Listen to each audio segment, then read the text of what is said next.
Hello everyone, welcome to day 4. Today we're going to look at Clarence Birdseye and the development of frozen food. Demek Clarence Birdseye degan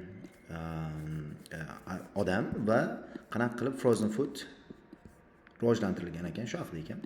Menimcha frozen food haqida haligidan bilsak bo'ladi. Demak, boshqa narsani o'qishimga hojat yo'q. Har doimgidek title o'qiyman va ikkita savol turi bor ekan. Typical savol turlari, notes completion va true false not given. Early adventures, dastlabki adventurelar haqida o'qirkanmiz. Nechta so'zliga e'tibor beramiz. One word only. Birdseye grew up hunting and selling animals. He left for financial reasons. Qayerdir ketgan ekan. His work in Montana was a factor in finding the cause of widespread nimanidir sababni topgan ekan. He moved to Labrador where he bought furs for a New York company. He enjoys something of living in such a harsh environment. A better way to freeze food. Ovqatni muzlatish yo'lini topgan ekan. The process of freezing and thawing eritma olgan. Food changed its taste and texture bilan qanaqa when you touch it, the way it feels on the fingers, taste on the mouth probably. Taste is tam degani. While fishing with the Inuit, he made something that could improve frozen food. In the early 20th century, the quality of frozen was so bad that even some couldn't serve it. Birdseye found that when food was flash frozen, some of the cells were kept intact again, untouched again. All right. So taking out bones, mana har bitta so'zdan e'tibor berayotgan bo'lsangizlar, men topib, ya'ni o'tkazish qiyin bo'lgan so'z topmayman. Bones from whole fish minimize the air content of the packaging. Birdseye also created new kind of something and glue for packaging. Bo'ldi. Har birida bitta so'z bor. The public today has a positive view of frozen foods. Most North Atlantic fish are caught during the summer. Nutritionists and university scientists disagree about how the frozen food is beneficial, whether beneficial yo'qligida. Produce, fresh fruits and vegetables again. Soon after being picked, birdan yo'qotadi. Most produce that's going to be frozen is picked when it's perfectly ripe. Qachon teriladi? Bu savolda aytyapti. Ko'p sabzavotlar va mevalar qachonki to'liq pishganda teriladi. Raspberries are among the best source of vitamin C. Vitamin C ni eng zo'r source shularni. Born in 1886, New York, the American naturalist Clarence Birdseye had an instinctive curiosity. Qiziqishi bo'lgan ekan. A love of food and a strong entrepreneurial streak. Businessman bo'lgan ekan. At the age of 10, he was hunting, selling live animals, and teaching himself taxidermy, the art of preserving and mounting the skin animals. He studied science in college but had to drop out because tuition was too expensive. Qayerda tark etishga to'g'ri kelgan ekan? Drop out so'zi leave ga sig'anib bo'ladi because it was too expensive degani financial. College. Xo'p, demak, birinchi savol javobi college bo'ladi. Forced to support himself, he moved westga ko'chib ketdi, where he worked in Montana as an assistant naturalist. Montanada naturals will be studied, capturing small mammals to study the parasites they often carried in their fur. Eventually, as part of his research, the source of prevalent disease was isolated. But the disease, the source name topgan ekan. In finding the cause of widespread disease. Degan savol javobi. Nimani keng tarqalgan bo'lishi mumkin? Disease the keng tarqalgan disease the source name topgan ekan. So far I don't think I have any more answers, so we're going to continue with it because in question number there is nothing about frozen food yet. So within a few years, Birdseye moved to the Arctic tundra Labrador degan joyga ko'chibdi in what is now northern Canada ekan hozir, where he worked for several years as a fur trader. Fur sotgan ekan. He spent much of his time among the local trappers who worked year-round in the icy wilderness, and he rode long journeys with a 9-dog sled to purchase goods that were exported to company in New York. It appeared relished the challenge. He relished the challenge that came with the cold climate degani, harsh environment degani. Demak, relish so'zi esa menimcha enjoy so'ziga sinonim bo'ladi. Ana buni kontekstdan guess qilsak bo'ladi. He enjoyed, he relished. Demak, nimagani enjoy qilgan ekan? challenge enjoy qilgan ekan. He enjoyed the challenge of esingizda tutasiz, biza qachonki summary completion umuman completion savollarni qilayotganimizda grammar, 2 collocation, 3 logicdan foydalanamiz. Hozircha hamma so'zlar logishni ham to'g'ri kelyapti.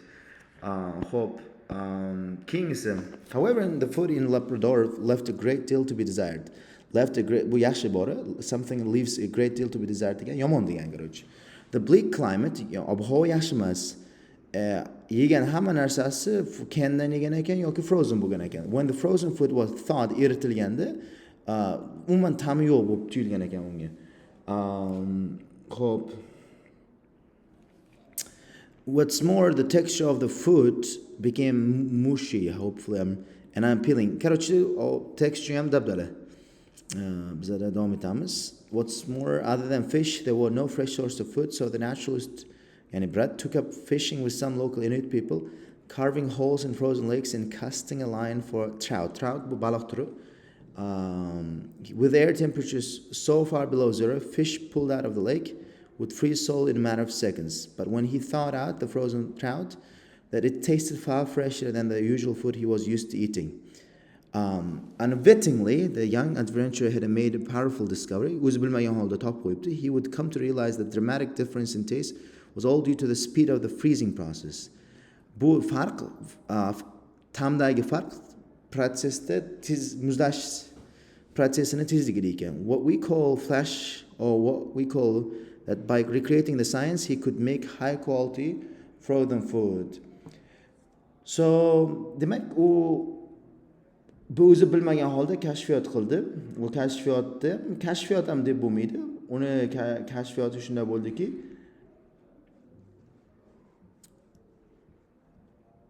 protses freezing processga bog'liq ekan. So he made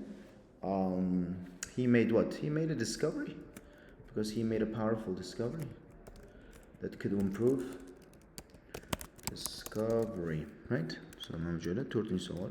Boshqa so'z tushmaydi. Make what? Yana o'sha yuqoridagi anaqaga qaraymiz. Grammar, collocation and logic, right? Tom etsak, in the first decades of the 20th century, the frozen food business was considerable to be the very bottom of the barrel. The 20-asrda boshida frozen food businessi eng pastda bo'lgan. Frozen food was terrible, chunki yomon bo'lgan ekan. In fact, it was even banned in New York State prisons. Hattoki New York State prisonda taqiqlangan, даже convictlarga to'g'ri kelmagan ekan. The food was so poor that even some couldn't serve it. Some prisonsda ruxsat bermagan. Qayerda joy bo'lish kerak, to'g'rimi? Some kitchens, some prisons couldn't serve it degan, bera olmadi dedi-ku. Hattoki culinary standard of convicts dan ham past bo'lgan demoqchi. A key problem was that the food was being frozen at relatively high temperatures, often just a few degrees below freezing. Muammo shunda bo'lgan ekanki, muzlash temperaturasidan balandda ham muzlatilgan. A slow freeze allowed ice to form larger crystals that broke membranes surrounding and protecting each of the cells. Muammo shundaki, agar sekin muzlatsa, ice katta kristallar hosil qilib, bu har bitta ovqat hujayrasidagi membranalarni buzib o'rayotgan ekan. When flash frozen degani, some of the cellsga tegishli so'z bo'lishi kerak. Membrane surrounding some of the cells. Demak, hujayraga tegishli so'z bo'lishi kerak. Demak, hujayraga tegishli bitta so'z membranes bo'lishi mumkin. Kept intact. When the food was defrosted, the ice crystal melted and juice leaked out. But flash freezing avoided this problem. Degani o'sha narsa bo'lmadi. Flash freezing, ya'ni membranes bilan o'sha narsa bo'lmadi. Plus, scientific advances made it possible to actually produce temperatures that were much like bird's eye had experienced in Labrador. Shu turli xil ilmiy o'zgarishlar temperaturani hosil, shunaqangi sun'iy temperaturani hosil qilishga imkoniyat berdiki, uni laboratoriyada ko'rgan temperaturani. Bird's eye had created flash process using cartons of fish. And bu bird's eye created a new kind of fish narsa for glue degan so'z chiqmadi, shu uchun davom etamiz. Bird's eye was also concerned about eliminating the little air pockets that would in whole fish could harbor bacteria. lead to decomposition. So a key part of his original 1924 process was called removing the bones.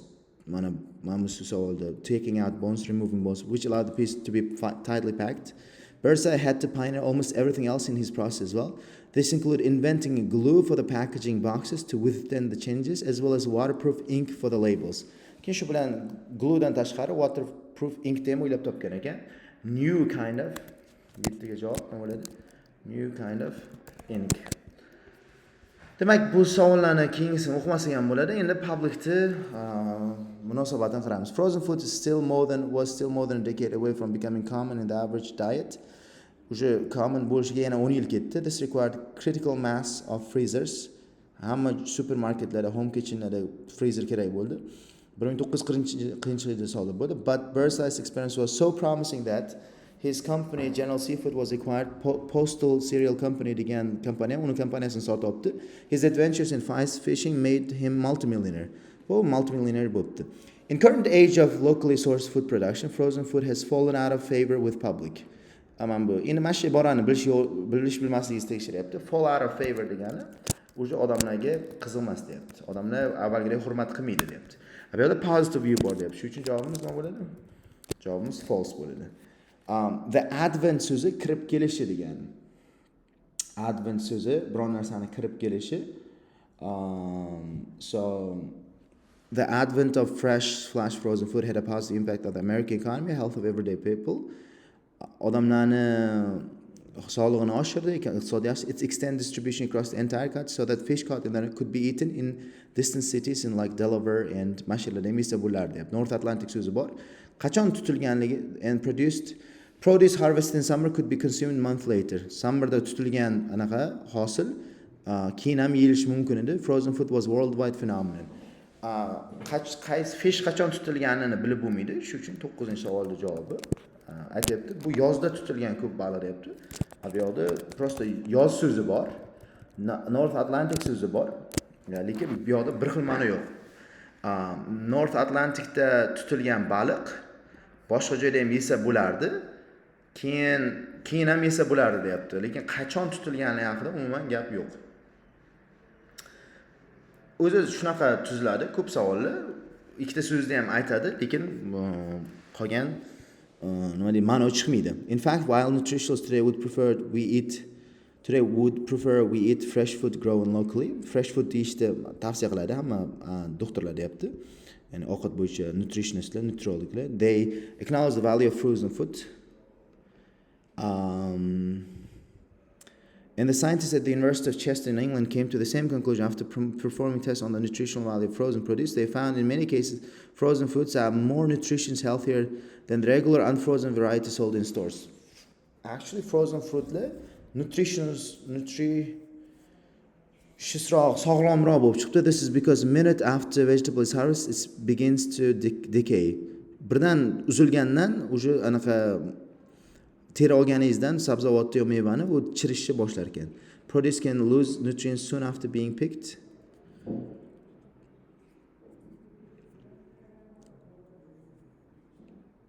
Okay, nutritionists 10-savolda o'tkazib yuboribman. Nutritionists and university scientists disagree about whether frozen food is beneficial. No, they actually came to the same conclusion. So if they came to the same conclusion, that means they don't disagree, right? The scientists also came to the same conclusion about performing degani, demak 10-savolning javobi came to the same conclusion degan qanday? Shundan javobimiz false bo'ladi, to'g'rimi?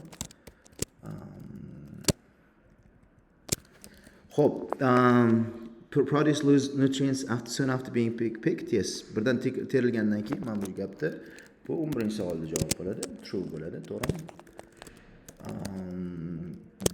Lose nutrients degani it begins to decay. Yeah, but as most frozen fruits and vegetables are flash frozen within hours of their peak of ripeness. Qachon terilar ekan? They are at peak of their ripeness. Ripe bo'lganda, when it's perfectly ripe, this locks in the most ko'p anaqalar nutrientlarni saqlab qoladi deb. Shuning uchun 12-savolning javobi ham true bo'ladi. Xo'p. Meanwhile, the unfrozen produce can undergo change while being transported. Transport qilayotganda o'zgarishlar bo'ladi. In one report, vitamin C content raspberrydagi 1 yil davomida unfrozenga qaraganda ikkalasini ham vitamini bir xil ekan. Qaysi meva, qarang, raspberry so'zi bor, vitamin C bor, lekin qaysi mevada eng ko'p vitamin C bor degan gap yo'q. Bizda vitaminni muzlatilgan va muzlatilmagan raspberryni contentini farqini tushuntirdi, lekin qaysi mevada eng ko'p vitamin C borligi haqida gap yo'q. Shuning uchun javobimiz not given bo'ladi. Bugun ikkita not given ham bir xil tarzda berilib tuzilibdi. Ikkita so'zdan berilgan, lekin bir xil ma'no yo'q. Alright? Xo'p, endi shu bilan savollarni biz tuzib chiqsak bo'ladi javobini. Keyword words in questions, similar words in the passage. Better. Left college, dropped out. Financial reasons was tuition was too expensive. Ikki degan nima dedi? Cause source of. Uch enjoyed, relished. Harsh environment,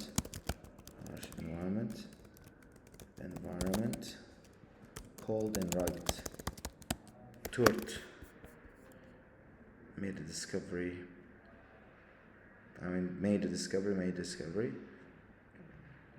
Prisons couldn't serve it.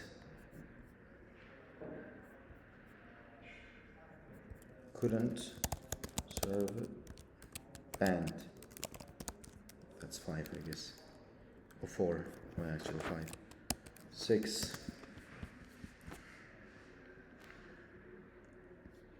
Didn't happen. New kind of ink. 7. New kind of ink. Waterproof ink. 8. Positive view. No, the fallen contradiction. Fall out of favor. 9. There's no such thing. Disagree. Actually, contradiction again. Come to the same conclusion.